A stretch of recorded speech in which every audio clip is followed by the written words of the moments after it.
What is going on, everybody? We are here with the post-race wrap-up of the Canadian Grand Prix, and I got to admit, kind of like I expected, first Yeah. 30 laps were interesting, middle 30 laps were boring, Yep. last 10 laps were interesting. Yep. Yep. Dude, And man, like I mean, I didn't sleep through the race. Thank God. yeah, that's good. But I got excited in the first few laps like you. Yeah, Because Hamilton actually got a charge on Alonso. That was fun to watch. yeah, yeah. And then Alonso get past Hamilton in few laps. Of course, that's To be you know, expected, but yeah. Yeah. to Mercedes, Mhm. whatchamacallit, to their credit, they were on form today, They were or at I least mean, Hamilton was. yeah. I mean, for Russell, just driver's error, and that's it. But were you really surprised by that? Nope. Yeah, I I definitely wasn't. was hoping for two Mercedes fighting Austin, Yeah, but then that doesn't come. I don't think that Russell would have added anything to the fight, if I'm honest. Mhm. But really, it was largely between uh, um, Hamilton and Hamilton and Alonso, which Yeah, was really really great to see. it's really great to see both of them get their elbows out. I mean, they're Yeah, not really elbow, but you know, Alonso is what's trying the to wrong? manage in the pace. Alonso is trying to manage in the pace, and Hamilton is just trying to charge up and chase him. And the gap came down to 1.9 seconds. Yeah, yeah, But then eventually, the medium tire doesn't really last that long compared to yeah. the hard in a longer distance. So eventually, Hamilton back up and just finish the race in P3. I think what's been developing, what's been going on all season, is really a race between Mercedes and Aston Martin, right? Yeah, Like Red Bull is so far ahead that they almost don't matter, you know. I they are mean, they they matter are because they're going to win, yeah, but they are like, they are on the other. They're out there by themselves, just playing with the managements and chill, basically. yeah, you know, um, But yeah, but I mean, from agreed. Box office, agreed. from Barcelona, which we didn't cover not last race. From Hmm. Barcelona, Mercedes has double podiums. Of course, Hmm. it's P3 and 2 and 3, second and third. And then both of the Mercedes got charged on Austin. So we are kind of expected that to happen again this race. But then Aston Martin bring in a new upgrade, which Exactly. kind of just headed in in front of Mercedes a little bit. And Yeah. of course, we're gonna expect more upgrade from Mercedes. It's confirmed by Yeah. Hamilton, and I don't know if Russell is confirmed, but by Hamilton is good enough. Right. Right. Yeah. Yeah, Exactly. yeah. So yeah, I really kind of enjoy it. Of course, there's up and downs, but I kind of enjoy the race, seeing Hamilton actually get loose, and then just see where the potential can go on that Mercedes. Definitely. I mean, I feel like the first like 10 laps or so was really racing the way I want to see Yeah, racing yeah. be. Yeah.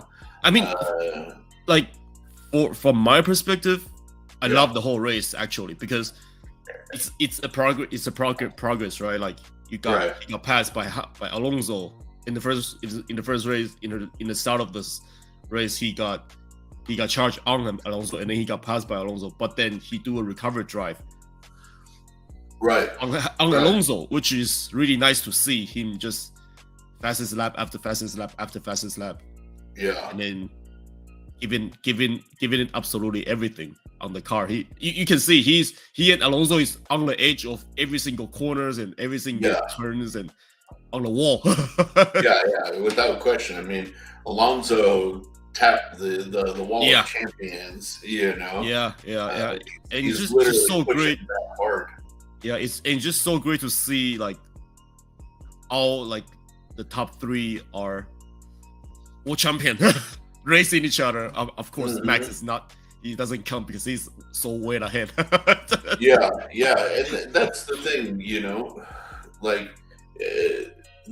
the second and third teams, Aston and Mercedes, are slowly chipping away at Red Bull's dominance. Yeah, but at the same time, you know, Red Bull is still so dominant. their car is so strong. Like, yeah. Wait, what's so fascinating is because I was watching it with my dad today, you know, and I was telling him, I said, you know, what's so interesting is, okay, a lot of people used to make the argument against Lewis that, oh, he just had the best car. If he didn't have the best car, he wouldn't be winning, right? Yeah. And the same could be said for, you know, Verstappen, because he didn't have the best car before, but now he has the best car and he's dominating, you know? Yeah. But it shows you the skill that both of these guys have, because when Lewis was in first, Bottas would be in fourth, fifth, sixth. Yeah. And the same thing happened today with Perez. Perez has got the same car that that Verstappen has, you know, and he still couldn't manage to get up the field. Yeah. So, to Verstappen's credit, this is the difference in driver ability. You know, realistically speaking, you can't just have the best car, and this evaporates the old Verstappen fan argument. Yeah, you can't just have the best car and automatically win. You also have to have the skill. Yeah, you know? Yeah, and that goes to all the great. Like it does. Yeah, it's basically all the great has. If they have the best car, they can win. If they don't have the best car, it's a matter of. It's really hard because you don't have your feet on you. Yeah, exactly. You know, but if you have the best driving skill with the best car, you're an unstoppable force. It's like best metaphor I can put, best description I can put is like you can win with your brain. You need your feet. Yeah. To run. Yeah. If you don't have your feet, only your brain, you're gonna be standing still. Exactly. No, 100%. Man, yeah, it was very interesting, and it was also interesting to see a little bit more of the midfield and the lower tier guys. Williams did excellent this race. My secret, well, not my secret, but my highlight. One of my highlights today is Albon. I mean, the whole weekend he is doing pumping pole, and you know, like good lap time in quali, and and the race he just holding up. You know, everybody. He was doing a good job. Yeah. But it was K-Mag that actually had the DRS train going. Yeah. I mean, it's Canada. It's Joe Villeneuve's circuit. It's Canada, so you're expecting to see DRS train, just like Monaco. yeah. But man, like again, it was who was it? Was it Piastri and also K-Mag almost colliding? Was it Nick DeVry or Piastri? I don't remember, but like I think they said it was Yuki Tsunoda, but it was AlphaTauri. It's AlphaTauri and Haas. Yeah, almost colliding, having to go into the overrun. That was exciting. That was exciting to watch, because they were really going at each other hard, wheel to wheel racing, and like 70 laps, like yeah, 70 laps. they did not give insane. up an inch, that entire time. So, for me, where I disagree with box office in the comments was it wasn't a bore fest. There were actually a lot of explosive moments at this race that we haven't had in a while. Yeah. Yeah. So uh, there's a lot of fighting and battles in the midfield, of course. And yeah, you can just see the midfield is so their pace is so close, so they can fight. And the front runner is just managing the tire, managing the car, yeah, managing the oil, so that they can last the race and then charge up in the final few laps. And that's also great to see, like the mid pack and the front runners are having different lead of the game. Yeah, in battles, terms of their own strategies and stuff. So it's really nice to watch the varieties of strategies in race. Absolutely. I was really, because here's the thing, Hamilton out of the entire field probably has had the most success in Canada. Like he is a master of the Canadian track. So I was kind of hoping that would turn into a second place podium for him. But as Hamilton admitted at the end of the race, they're still lacking a little bit of downforce out of the slower speed corners. That he say that's where he knows that's where he lost speed. Compared to Red Bulls and Austin. Yeah. That's where he lost his pace. They're gonna get there. I feel. I think they're gonna get there. Yeah, I have no doubt they're gonna get there. Just time.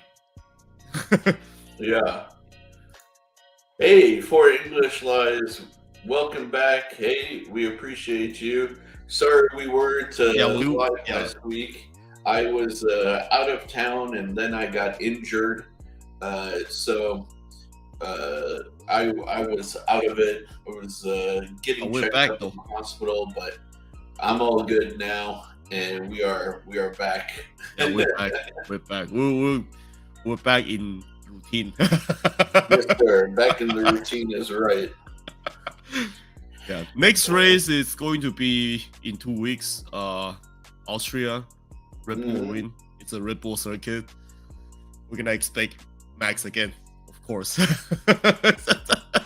Yeah, for sure. Max is, at this stage, you cannot expect any other result than Red Bull to dominate the race, unfortunately. But the time will tell how far they can go, because all the teams are playing catch up, especially Austin and Mercedes. These two teams, especially Austin, we have to watch out for them. And if it's in Alonso's hand, I don't think if the pace is matched, I don't think Max can get away that fast and that fast. If Aston or Mercedes really see, this is something that I was telling my dad today, right? Alonso and Hamilton are such experienced drivers, such capable drivers. They know each other. They know how to kind of unnerve one another. They know how to attack one another, but they also now know how to counteract. If you watch, Alonso was behind Hamilton and he was, doing this to fill his mirrors, like playing trick to Hamilton. Exactly, just distracting him, keeping him popping up in the mirrors, right? And they know how to do that to one another, but they also know how to react to that. So you notice Hamilton didn't react. He didn't do a damn thing. He's stand still, just focusing on the straight. He didn't get any distractions. Right? But I don't think that if Verstappen was subjected to that he would be able to cope well. I mean, it's Verstappen. Exactly. 2021 Verstappen, I don't think I think he will crash. He will just go out and then just elbows out and like fight then. But now we have to see because that the type of stuff didn't come. Right. I agree. And box office ham is right here. The gap, it looks like it's getting smaller, and they will continue to lose their dominance as time goes on. Yeah. If we remember even last year, in Brazil, Mercedes overtook Red Bull. Yeah. Despite having a weaker platform than even they have today. Yeah. So really, we may see by the end of the season, Red Bull may lose a couple of races for sure. If the upgrade is expected, deliver, then we'll see some gap that is closing up. I don't think, but we're probably not gonna see like same pace, but we'll see some close gap of performance of the Red Bulls and Mercedes. I completely expect it. Yeah, and Silverstone, like you were saying, Silverstone it's always a good upgrade timing. Mm-hmm. So Silverstone is a good track for Mercedes as well. Yes, it absolutely is. So we really do expect to see some more shifts, some more erosion of the lead that Red Bull has developed already. And again, like Brazil last year, we actually may see Red Bull take, a second place on the podium. Whether they lose that to Aston Martin or Mercedes, I do expect it to happen. And don't forget, Brazil, it's also Mercedes' home race. Yeah, in some way. It's true. So in both year 2021 and 2022, it was Hamilton and Russell taking the first place podium. Yeah, they dominate in Brazil for sure. But Brazil is still so in the future. But Silverstone is probably we're gonna probably see some change in Silverstone. Yeah, I don't know, man. What I'm really interested in seeing is everybody is talking about the capability of Verstappen, how he's matured, etc. But he never has had to deal with the likes of like Alonso. Yeah. And Hamilton has to deal with Alonso since the start of his career. Yeah. I hate to say it, but that's the truth. Yeah. No, Alonso is a beast, and he is way more aggressive, I feel, than Hamilton is. So really, there could be, if it comes down to Alonso versus Verstappen, we could see some really serious sparks, man. Really, I'm expecting to see a lot of spark in between these two. And for Hamilton, he just I know exactly what he's gonna do. He's probably just gonna stay in the back and watch the race, and then wait for the opportunity, and then just take over. Yeah, exactly. Right, exactly. Box office ham, man. How many more tracks do we have like in it with slow corners? Not many, and that will begin to lean towards both Aston Martin and Mercedes' favor for sure. Cletus, you're a jerk. Why you gotta be like that? Why you gotta hop into the live stream just to shit on Hamilton, buddy?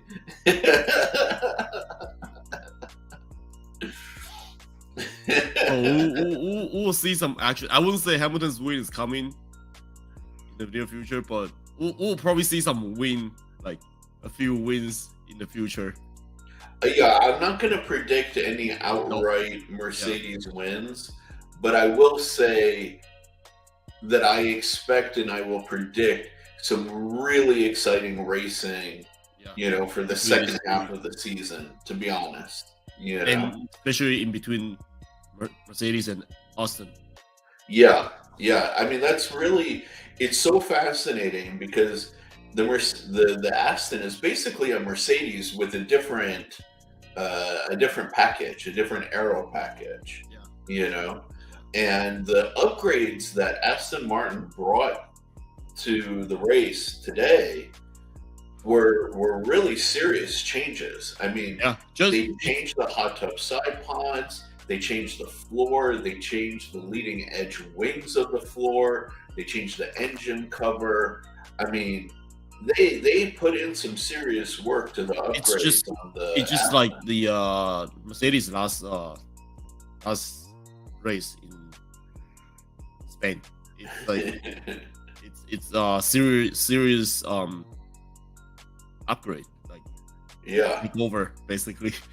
Yeah, absolutely. So it's it's something that I'm very excited to see for Aston Martin and for Alonso, because as you guys know, I'm a big Alonso fan, but also like, man, I'm much more at peace seeing Mercedes kind of fight back with the upgrades and kind of be back in the top three, because they were really a midfield team between last season and this season, in my opinion, and now they're finally clawing their way back. And this, to me, I'm trying to say this without getting angry, but this is what happens when you don't listen to Hamilton, right? They wouldn't have gone down this route. They wouldn't have been in this position if they didn't ignore Hamilton in the development of the W13. Like, genuinely, they dug their own hole, really. Hamilton drive, he knows what he is. He knows his stuff, and he knows about cars and racing. So you better listen to your 7-time world champion. Right, exactly. He has 7-time world champion for reasons, and it's not like the God give it to him. Thank you. And that's what really drove me nuts. And really, like, if I had a chance, I would ask Toto Wolff, like, straight to his face, like, what were you thinking? Genuinely, explain to me, as a fan, as a supporter of your team, what were you thinking when you and the engineers decided that you knew better than the 7-time world champion? Like, actually driving your car on the track. Right, exactly. And win races. I mean, of course, people can argue with us, like, because Mercedes give him a good car, hybrid era car, like strong performing car. But again, he needs to drive the car, otherwise the car stands still. Right, exactly.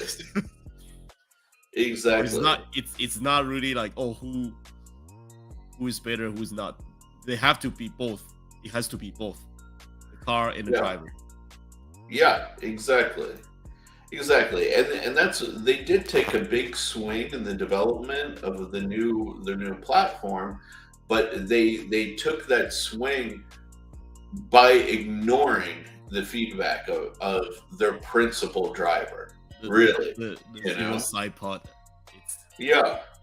And it's you're exactly right. A neutral chassis is always going to give you more adjustability, and they didn't go for a neutral setup by any means.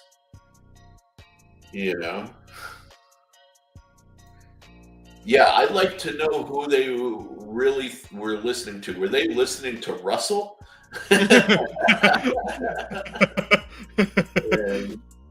Yeah, man. It's. I mean, at least they are they are kind of fighting their way back to the podium. Took long enough, for God's sakes. Yeah, like think about it. It's been a year and a half. Yeah, a year and a half since we lost the championship. Yeah, man. Yeah. But now, speaking of Russell, like, this kid has got to get his crap together, man. Because like I don't know. I feel like he's driving like he has something to prove, which he does on some level. He needs to prove that he can drive more than just in fair weather, But his unforced error today really was not it, man. It's unacceptable. It's Yeah. human error. It's driver's error that caused him the point in the race. Yeah. And ultimately caused Mercedes to have to fix his car and pay more money. Yeah. Again, you can just from this situation, you can just see the mature drivers, the experienced drivers compared to the younger. But it's so interesting, right? Because there are young drivers out there who are showing a degree of maturity and kind of consistency. Perfect example is Lando Norris. Yeah. Right? Lando Norris was a beast today, and really for being at a disadvantage with his car, i.e. the McLaren, he was really showing like control and aggression of a more sophisticated driver, or a more experienced driver, I should say, not sophisticated. Sophisticated is the wrong word. So, to me, Russell is like this. He's high, low, high, low, high, low. I feel like differentiation between the experienced driver, between the younger and the older experienced driver, is the consistency. Yeah, exactly. Consistency up lap after lap after lap after race after race. I'm not seeing the consistency that I want to see out of Russell, especially to be on such a high-profile team. Yeah. Genuinely. If you look at again, Charles Leclerc and those guys, they are great. I am not saying that they are not good. They're good drivers. They're great drivers, but just can they perform every single race, every single lap? That's the biggest difference. And case in point, Leclerc had a good race today, but his last few races have not been good. At all. And again, Sainz is proving to be the more mature and the more sort of refined racer than Leclerc. Like, I do not understand why Leclerc is on some level their number one, right? Sainz had plenty of opportunity to overtake him, but he listened to team orders and he played his role correctly. But man, if I wish they would flip-flop the positions and Sainz would be allowed to be the lead. The guy has shown when he has a better understanding of the race. He's got better understanding of tire strategy and when not to pit, and he's got pace. He's got genuine pace, and he has been way more consistent than Leclerc has been. I mean, he's always up there.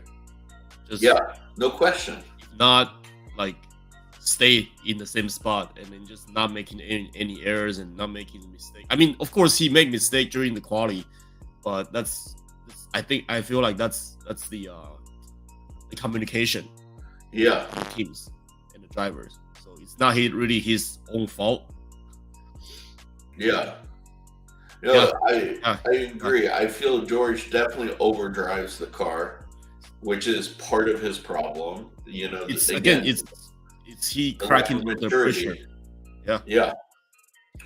the lack of maturity, the lack of understanding of how to get the most out of the car, even if you are, falling behind. Yeah. And what do you think about Piastri? I don't know, man. I don't. Do you agree with this?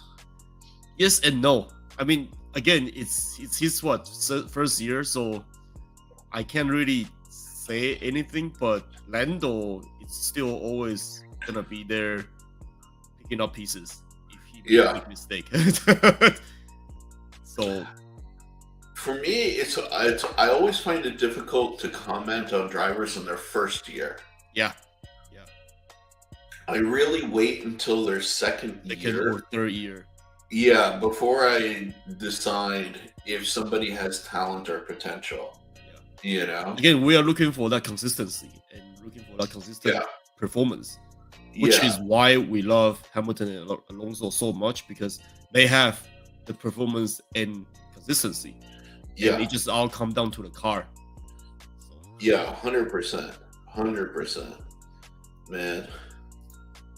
It's too early to say. It's too early to say. Yeah, I think it's too early to say about Piastri as well. But this is true. Yeah, Jordan is not as bad as Leclerc, though, especially when it comes to overdriving the car. Yeah. Leclerc just make too much mistake. Yeah, man.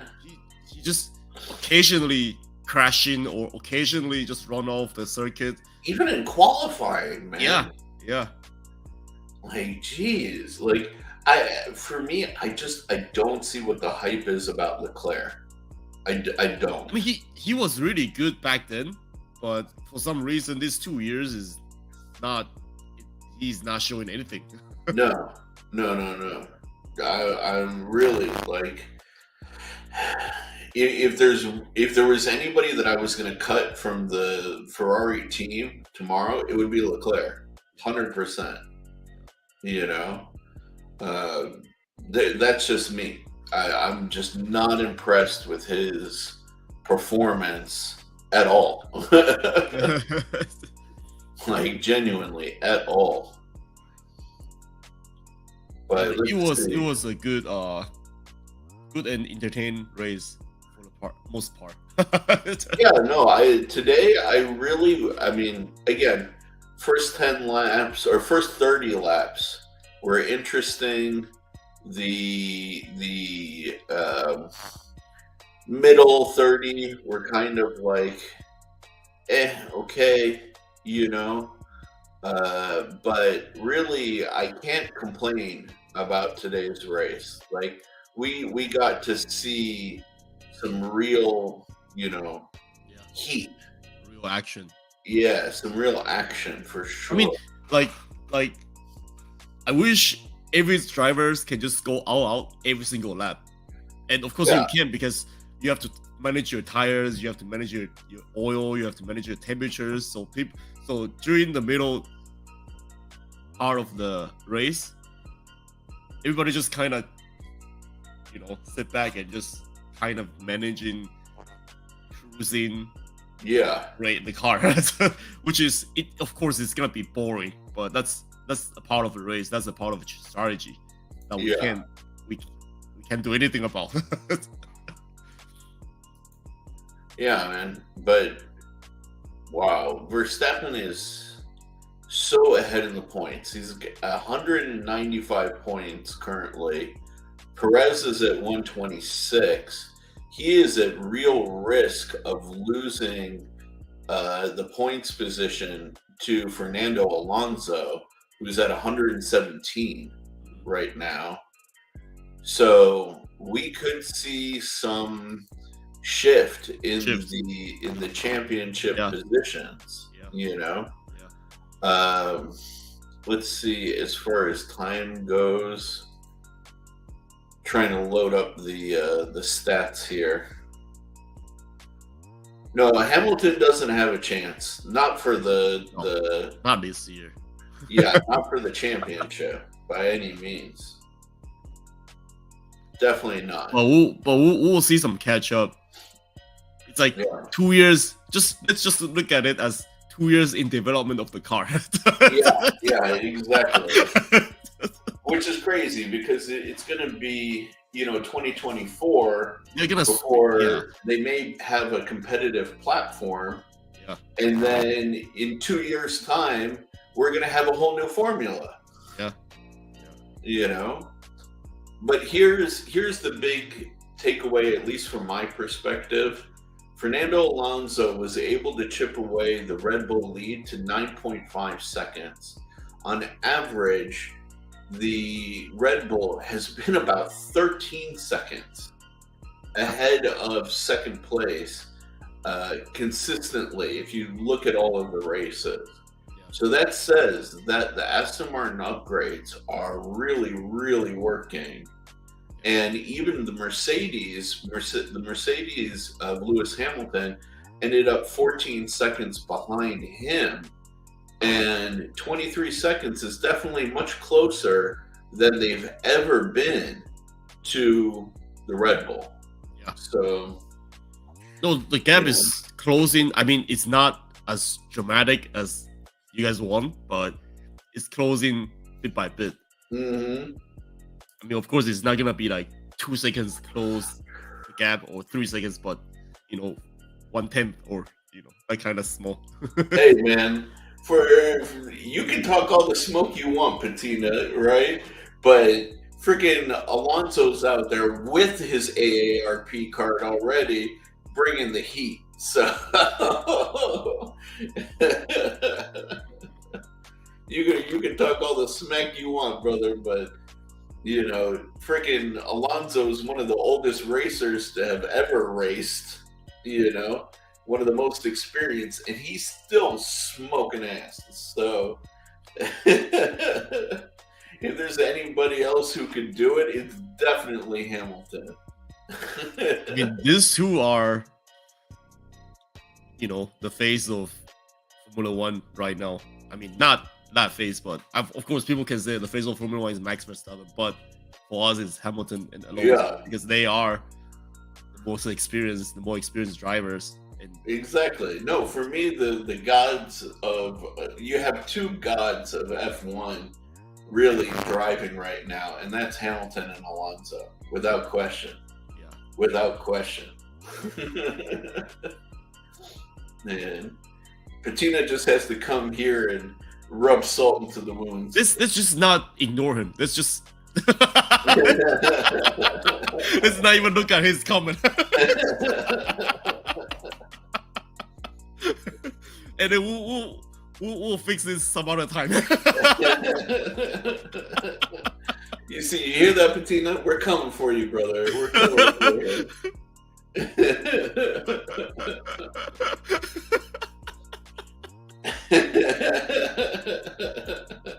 See?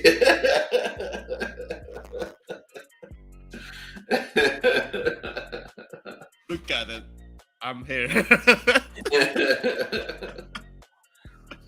Yeah, man. But overall, still, I have to say, this was a race that I was happy to watch. I only dozed off a little bit in the middle. I'm actually want to hear Dad's reaction. Yeah. How did he feel? Oh, my dad? Dude, my dad was hilarious, right? My dad, he was, the funniest thing he said during the race was, imagine you're one of these guys who is in like 14th place or below, think about how useless you are. Literally, those are his words. He was like, imagine you're like this useless, and like, why are you getting out there and racing? Like, why are you even there? He's absolutely right. It's like, dang, you're savage, man. It's just like, I mean, on some level, he's right. He's right. It's just like, wow, like these guys, even the worst driver is still better than most drivers out there in the world. You know? That's the reason why they are in Formula One.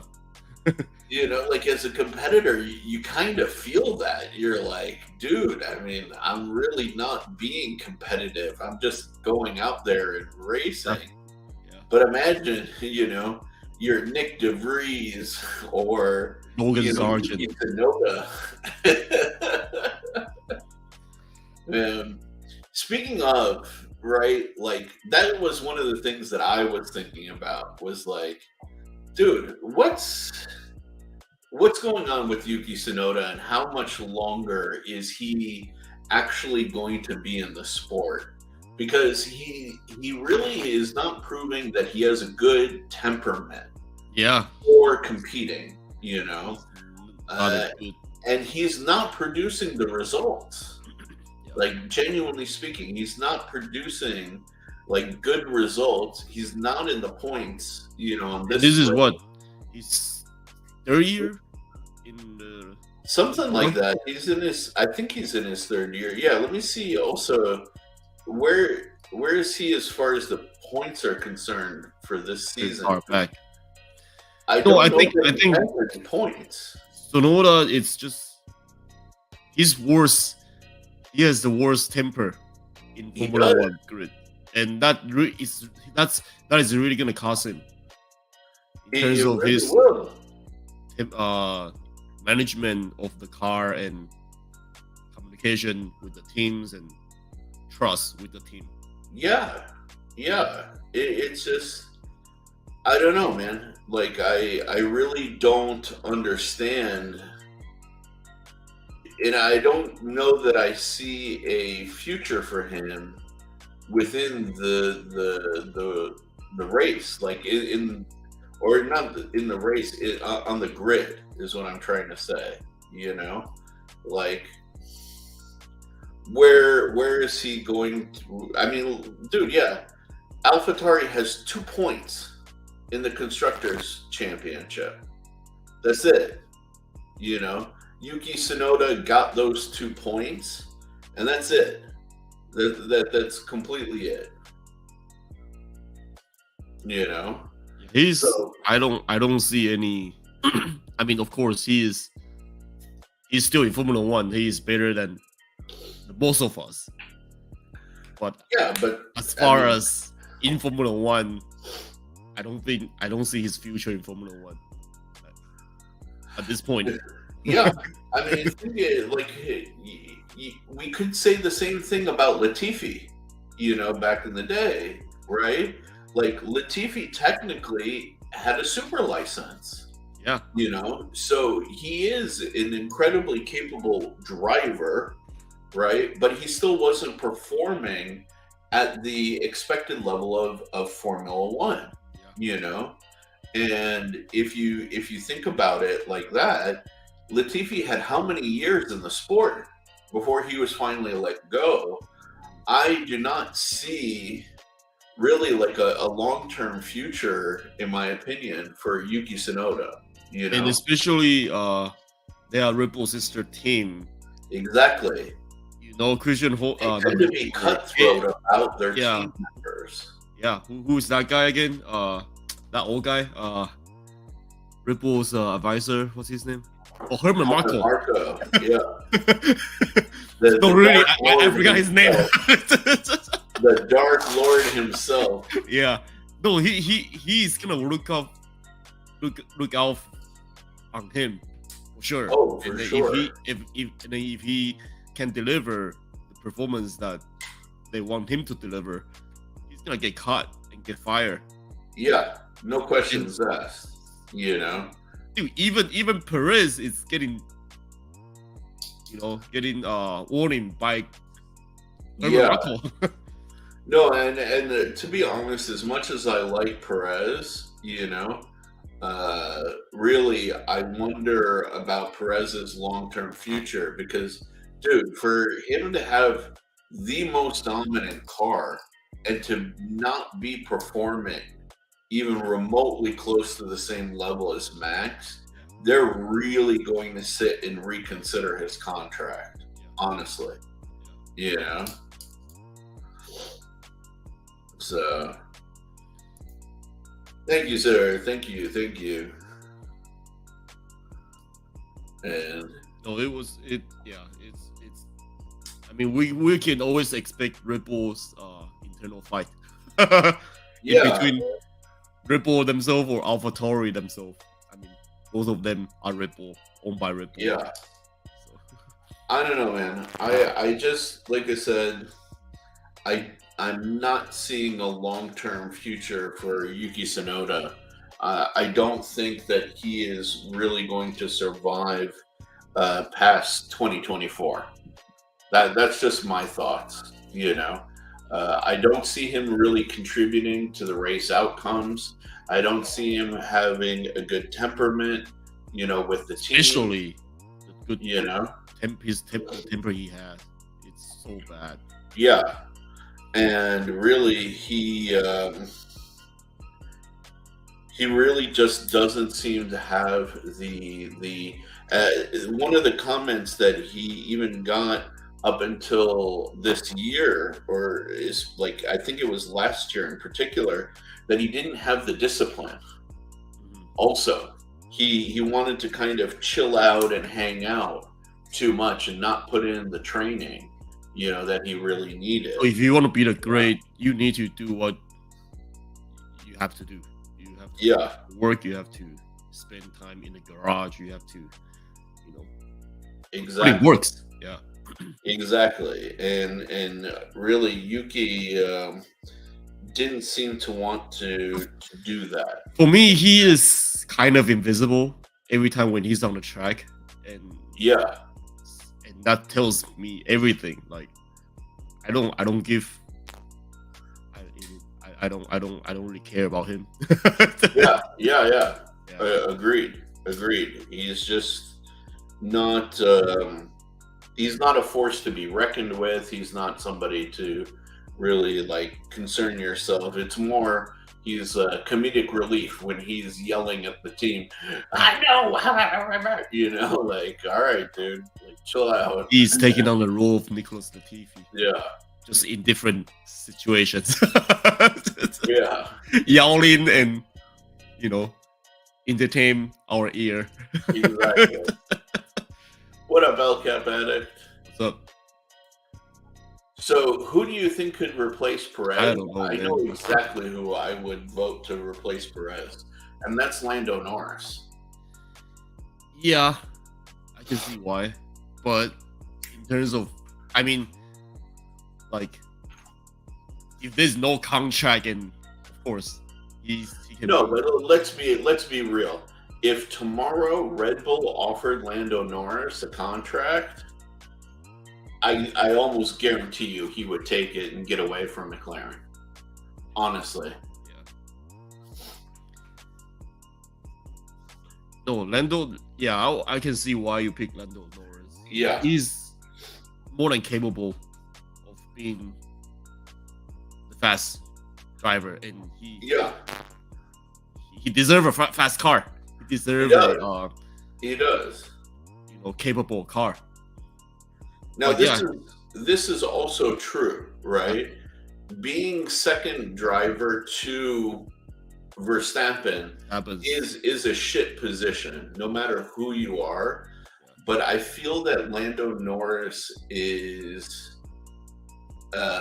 more emotionally and mentally fit than a lot of drivers. That is actually why we keep on mentioning Lando Norris for the past videos, because he's like we say, he has this become the great potential.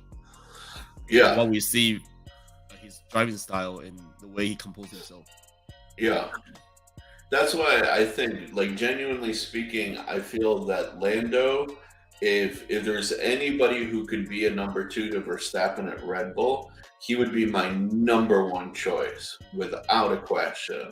He is really, in my opinion, he has no room for growth in his current position at McLaren.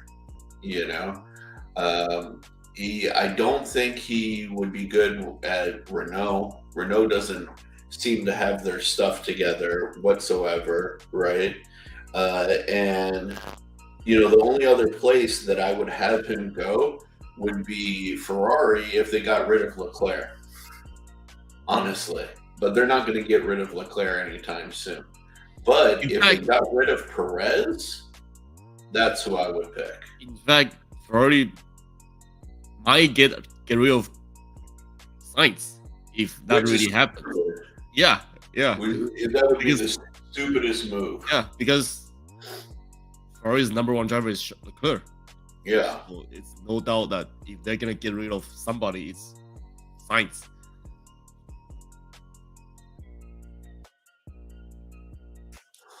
Yeah. Honestly. Yeah. Well, see, here's the thing. Why would anyone want to go to Red Bull? Because they're winning. Yeah. That's the short answer to that. Yeah. Realistically Because speaking. they have the fastest car. Yeah. Carlos has proven he's a good solid number two driver. Yeah, absolutely. And actually, as a matter of fact, I think he's an even better number one driver if given the opportunity, And he's more than capable. Whether or not Norris will go to Mercedes depends also on Mercedes' ability to win. And here's the thing. If Norris goes to Mercedes, would he become the number two driver to Russell? Like, realistically speaking, I don't see that happening, right? Like, he needs a place where he can at least be on equal footing, if not grow. But the problem with equal footing is like what we're seeing with Ferrari, like there's always going to be an inherent bias to one teammate. That teammate needs to either be a champion or needs to be like senior, right? At least being with Red Bull, he would be with a champion and see what a championship winning program is. If Hamilton retires and Russell's the only one at Mercedes, Russell doesn't have the experience to bring in a number two. Like, genuinely speaking. So for me, the only place I could think of would be Red Bull. If they get rid of Perez. Yeah. Now, this is also true. Gasly, Perez, Albon all have the outlook of a mature driver, But I don't think Gasly has proven, or Albon has proven, that they could be up in the main show yet. Albon's getting there, but I don't think they're ready for the top three teams yet. I genuinely don't. Well, as long as Verstappen is there, it's really hard to. Yeah. Actually, out of this group, Perez is already in the top three team, right? Yeah. But if he dropped out and it was between Gasly and Albon, if there's anybody that I would bring up into the top three team, it would be Albon. The thing is, these three guys, Gasly and Albon, was in Red Bull with Max. Yeah. And they got dropped back. They got dropped out after a few weeks. Well, what happened with Albon was he didn't realize the level that he had to be at, right? He didn't realize that the level that he has to be performing. Yeah, but he is showing that he can put it out there, And if there's anybody between Gasly and Albon who really has been showing that they deserve a shot up there, it's Albon. No doubt in my mind. Yeah. I like Gasly. I dig the guy, but again, I think he's a mid-team driver right now. Slowly fading away on me because he used to be really. He used to be really consistent. Yeah. But then within this past few races, or even this year, or even last year, through last year, he's starting to fade away. Like his performance is starting to drop back, and he's he keep on getting penalties, and it's Gasly's been a bit inconsistent. Yeah. Ocon is very good, but also he's also fading into the background as well. Yeah. unfortunately, like Ocon's good. I even like the guy's personality. I like his background, his story, you know. But again, I feel like these guys are fading from the spotlight by their own doing as far as driving is concerned. You know, Gasly and Ocon in I mean, particular. Ocon is not as bad as what we No, talk about. He is actually up there, but then they didn't have that much crazy showing right, right, to hit the spot. yeah, But again, yeah, it's unfair for us to say because we are not in Formula One and they are the one who is racing. yeah. I mean, we're Maybe doing maybe commentary, but yeah, yeah. we definitely can't speak for their. It's just our opinion and Yeah, yeah. But Ocon yeah, does occasionally, remember I said occasionally, bring up good fight to the top team. yeah, Hamilton or Alonso and top team occasionally. yeah, And that's why I say occasionally because he's not as like midfield team, those guys is not as consistent. man. And Stroll, Lance Stroll is just he can just, I hate to say it, but he can just leave the sports. Yeah, man. If there's anybody that I want Yeah. to leave the sport tomorrow, Yeah. it's definitely Look at Lance Stroll. again, it's like look at Alonso, where Alonso is right now compared to Right. Lance Stroll. With it in the same car. Yeah. I, And again, Lance Stroll has shown that when the going gets tough, either he gets dirty or he gets incapable. or he's mad, his temper gets loose. Yeah, for sure, 100% for sure. I am not a fan of Stroll in the least. Yeah, he's not my biggest fan. No. And yeah, Grosjean actually has he has some big news on IndyCar. He just crashed, and I mean this is not IndyCar. We're not talking about IndyCar, but he Yeah. just crashed. And somebody, I don't remember, like somebody's arguing with him again. Yeah. Dude, I don't think Grosjean is ever going to return to F1. I think he's happy where he's at. And I feel like that's better for him, actually. Yeah. I agree with Asateskin. By the way, what up, dude? Yeah, I don't think Grosjean is ever coming back, to be honest. Yeah. But this is true. Stroll is a terrorist on the racetrack, without question, man. But then we have to thank to his dad to give Alonso a good car. Yeah, exactly. So both of them, I mean, it's either or. Yeah, man. Yeah, I think Perez definitely got suckered into the idea he had a chance to win the championship. And he does have the chance to win the championship. If Verstappen doesn't exist. Yeah. It's just his pace. God. Will fade away again. His performance. Yeah. Well, the thing is, it's kind of like, what's his name?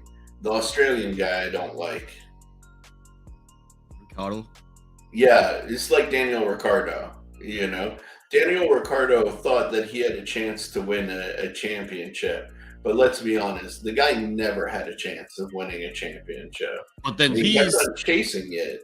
But he, like, again, I don't get why. I feel like this is becoming a rhythm now. Like, those guys used to be very capable, and then I seen Daniel Ricciardo's driving back then. Yeah, he's really capable, and he's a really good driver, good performance. Yeah. But then his performance just fade away, and it kind of become the routine, like rhythm within Formula One grid now. Yeah, well, think about it's hard to maintain that level of performance for a very long time, but also the grid is constantly being refreshed with the next generation of guys who are also really fast while you're getting older, right? Like we saw this in drone racing, where really the guys who started drone racing were in their 30s, right?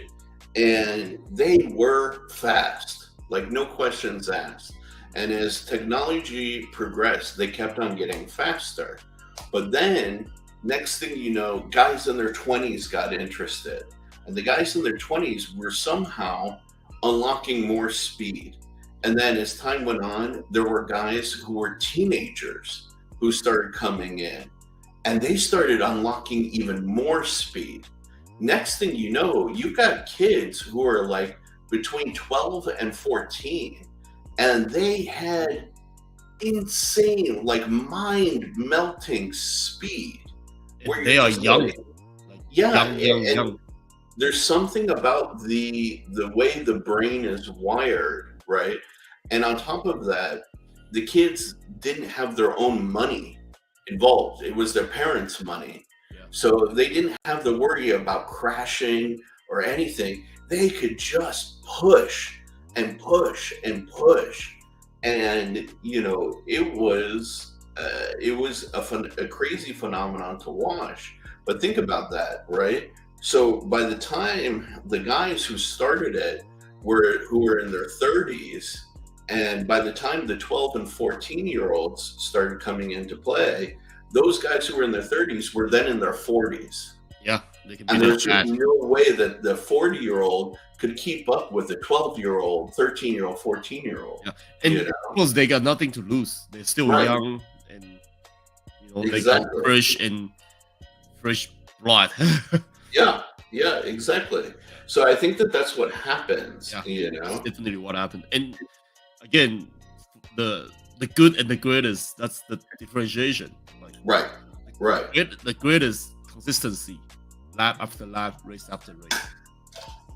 Yeah, 100%. Even though when they are old, like look at Alonso, 40 years old, and then he can still perform at the top 3. Yeah. And to this person's comment, this is why I think Norris would be a good number 2, because Norris really has a strong personality and a strong mentality that really the guy is not shaken very easily. He's like, in the most positive way of putting it, he's like a rock. He's like a rock head. You can sit there and you can be like, "Oh, Norris, you suck," blah blah blah blah blah blah. But he doesn't move. You know what I mean?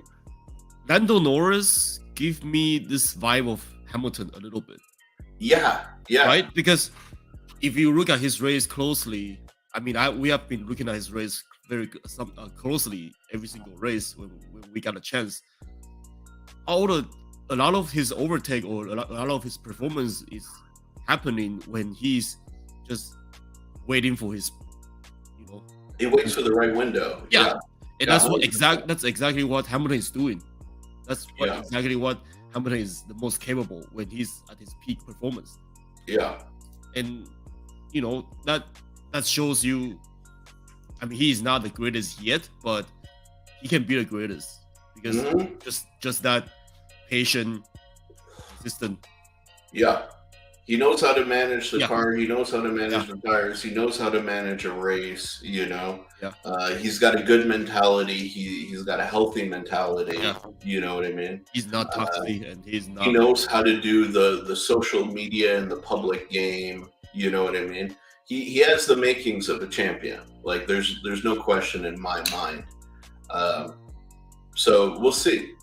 I mean, and when he was racing with Daniel Ricciardo, he didn't play number 2 to Daniel, even though Daniel was supposed to be the number 1. But his pure pace performance is outperforming Ricciardo all the time. Yeah. In the same car. Yeah. There's one race he even lapped Daniel Ricciardo. Yeah. Aston should try Drugovic, if that's how you pronounce his name. But again, I don't know that anybody is going to replace Lance Stroll. Because his dad is there. Yeah, exactly. I wish his dad would have an honest conversation with him and tell him, like, Yeah, yeah, I'm your dad. You're on the team because of me, but if you but this don't is get not your your shit together, but you this is know, not your free pass. You have to earn it. exactly, exactly, exactly. You I'm know, your dad, but I'm also your boss. You have to yeah, earn it. yeah, and Yeah, this is true. The new generation is insane. They're all learning how to drive on Sims from early on now. and like There's video, dude. There's video of, like, I can't remember how old the kid. He's like 5 or 7, and they set him up in a drift car, like yeah, a real drift car, and the kid kills it in the real drift car because he's been driving Sims, for and you forever. see, this is also the resources that the new generation had compared to the old generation because back then we don't have that we don't have that much sim and Exactly. technology is not there. But now you got iPads, you got your AI, you got everything, you got computers, you got chips, Yeah, and you got it's just different generations, different it is. era. Yeah, And the Sims are game changers, man. yeah, They really are. And again, this is something that we saw with the drone racing, right? Like when I first started flying, we had these basic sims that were really, really like primitive, you know? And now the sims are like super duper accurate to real life. So the kids can sit there and put in 6 hours every night, you know, 2 hours every night on like a school night and just fly, fly, fly, fly, fly. And then when they want to go out to the races, they have, 20 or they have like 100 hours on the person who tries to fly in real life. It's ridiculous, So imagine you're a kid today and you're like, oh, I want to be a motorsports driver.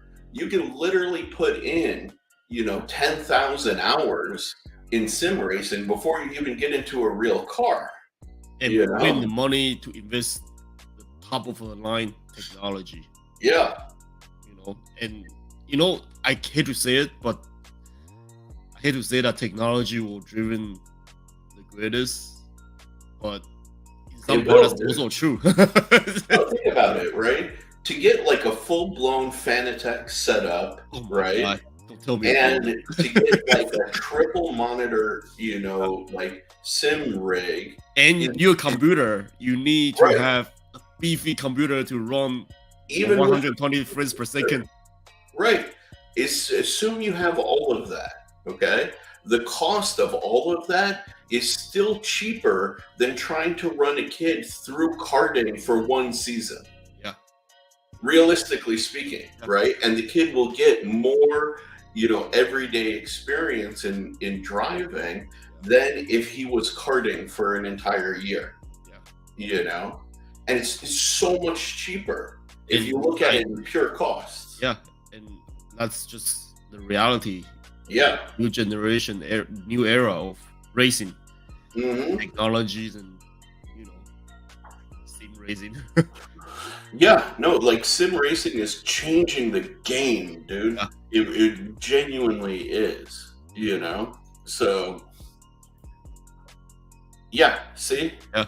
Sim racing, and you can win like real money in sim racing. It's absolutely nuts, I man. mean, you look at esports. That's what sim racing is. Yeah. It's basically you know No, another it's one but absolutely computer. it's absolutely crazy. Sorry for the background noise right there, people.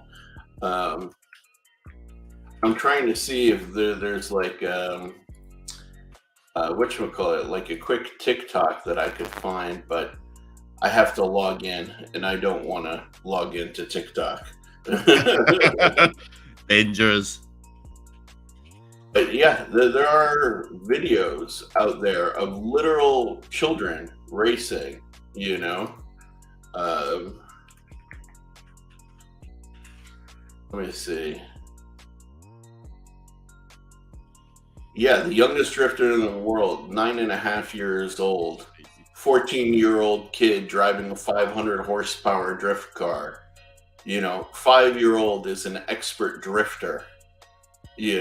Like it's everything is changing, man. In terms of age. When I was 5 years old, I don't know what I'm doing. Yeah. It's really crazy. It's absolutely crazy. Yeah, here we go. 12-year-old drifter. Like, look at this kid, you guys. Let me just show you.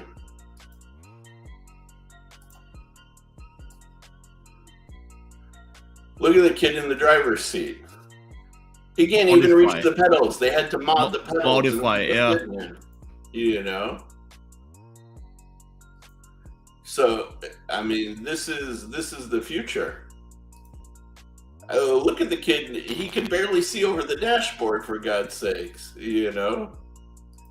So we can we play the whole video because of the legal issue? I don't want to. Yeah, I don't want to get copyrighted. Yeah, don't do it. Yeah. But look at him.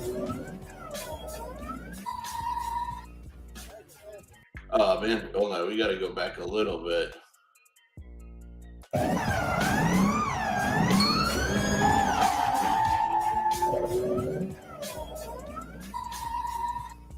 Yeah, like he is getting out there and he is doing it, man.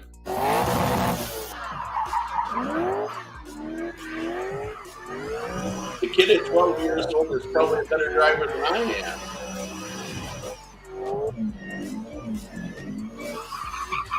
So salty. Look at that. Yeah, man. This is the next generation, man. Yeah. It just is what it is, We're old.